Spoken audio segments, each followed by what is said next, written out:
Boy, it's time. It's time. It's time. Oh my god, I have so many notes for this one.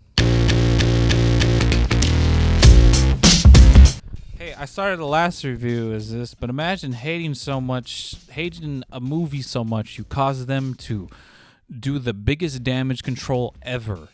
Holy fuck.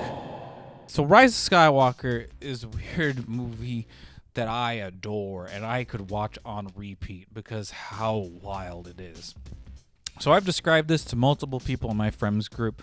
Rise of Skywalker feels like a movie that takes place after a 26 episode anime and they have to wrap it up with a movie.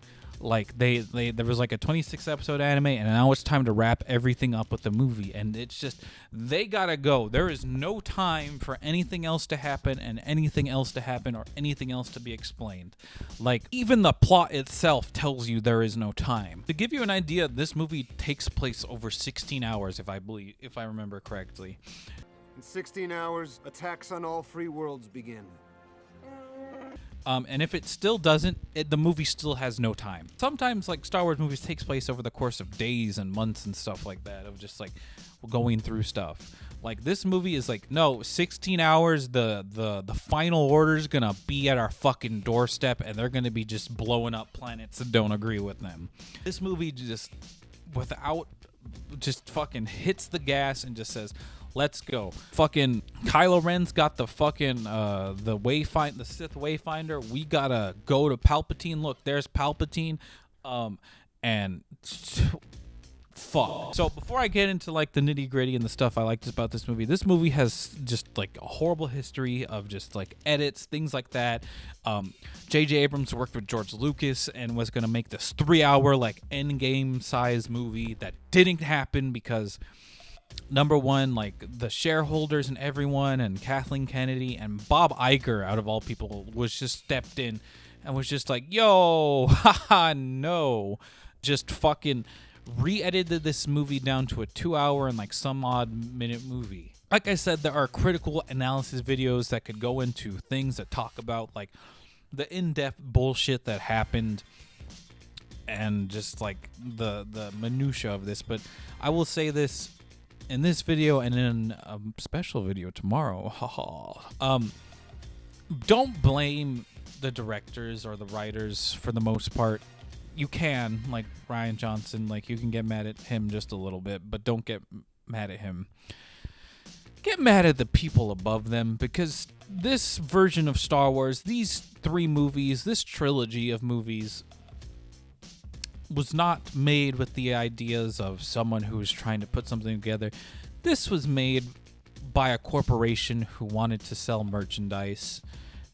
And that's what happened with this trilogy, is it was a money printer and they wanted to print money with it. And I could still say they were pretty successful because some of the shit and how many ticket sales this thing got. Be mad at Kathleen Kennedy, not Bob Iger anymore, because he jumped ship. God knows where he went. He just fucking jumped out of there and was like, nah, I'm done. I'm done. I'm out. Let's get back to the fun stuff where I talk about the movie and not the process behind this movie and how it was made. Because that's for other critical reviewers out there who want to talk about stuff. Definitely not me. Babu Frik got shafted. That's all I'm gonna say. Babu Frik is like, there's a 1.5-minute clip of all the scenes with Babu Frik, and when I found out the reason this motherfucker didn't get more scenes is because Kathleen Kennedy and the other shareholders thought it would turn into another Jar Jar Binks situation.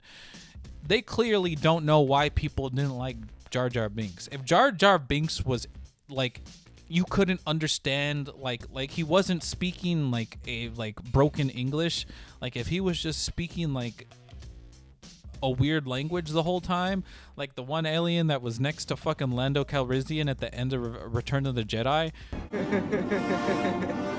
That's what people love, is dumb bullshit, and I don't think people understand the real reason why people didn't like Jar Jar Binks. Like, I could watch a 30 minute, I could watch like an hour movie that's just Babu Frik walking around the city, talking like a weird fucking idiot, like I could. Oh, that would just be wonderful. Look, I just had an idea. There's something else we could try. Oh, boy.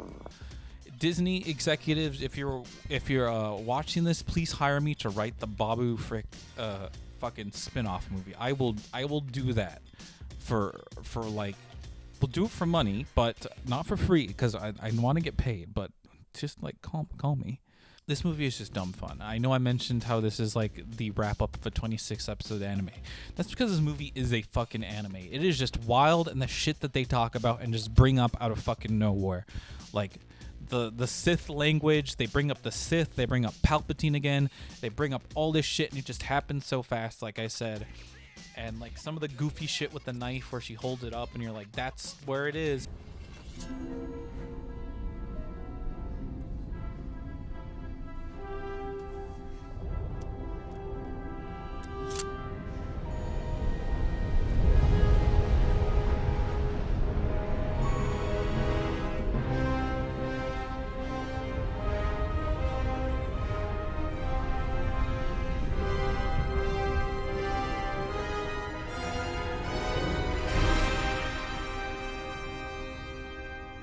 Wayfinder's there.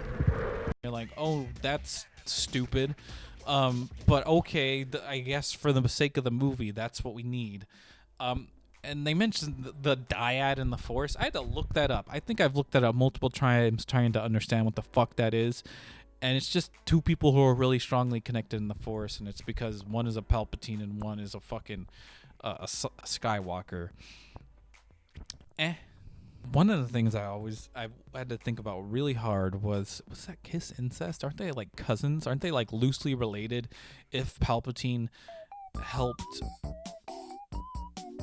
what the fuck's her name? Helped Shmi Skywalker get pregnant with Anakin in the first place, doesn't that make them like weird cousins in some way? Like, is that still canon? Like am I overthinking this? Like, aren't they like loosely related in some way? Like, I think about this. These are the things that keep me up at night. Yes, the movie ends with Rey Skywalker, and it has some weird implications, like as if that kiss meant more than just like that. It's like, nope, now they're married. They're married, and she's not a Palpatine. She's a Skywalker now because she married her cousin. Hey, man, that's even more in line with anime, with marrying your cousin, because weird shit like that happens all the time in anime. Anyways, Rise of Skywalker is a fun movie. I could watch that movie just like Revenge of the Sith. You could put that movie on, and I was afraid to rewatch that movie, and I was like, nope, this movie is no flaws. This is still wacky, goofy, fun times, and I could rewatch this again. Put it on again.